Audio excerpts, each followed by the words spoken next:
তো আজ আপনাদের দেখাবো মাছের ডিমের টক।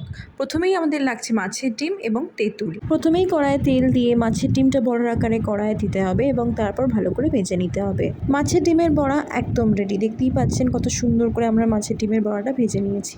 তারপর আবার কড়াইয়ে তেল দিয়ে তেলটা গরম হলে 5 ফোড়ন এবং শুকনো লঙ্কাটা দিয়ে দিতে হবে। তারপর যে তেঁতুলের পাল্পটা প্রিপেয়ার করেছিলাম সেটা এবার দিয়ে দিতে হবে।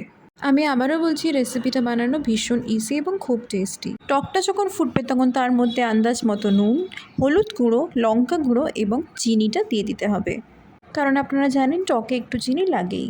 টকটা দেখুন ফুটে উঠেছে, তাই এবার ডিমের বড়াগুলো একে একে দিয়ে দিতে হবে। বড়াগুলো টকের মধ্যে অ্যাড করার পর মিনিট 5 মতো রাখতে হবে, যাতে বড়াগুলো একটুখানি সেদ্ধ হয় এবং টকের জুসটা যাতে বড়ার মধ্যে চলে আসে। মাছের ডিমের বড়ার টক একদম রেডি। নামানোর আগে মনে করে একটু কাঁচা তেল ছড়াবেন, যাতে ফ্লেভারটা এনহান্স হয়। খুবই টেম্পটিং দেখতে লাগছে। বাড়িতে বানিয়ে সকলকে এটা অবশ্যই খাওয়াবেন।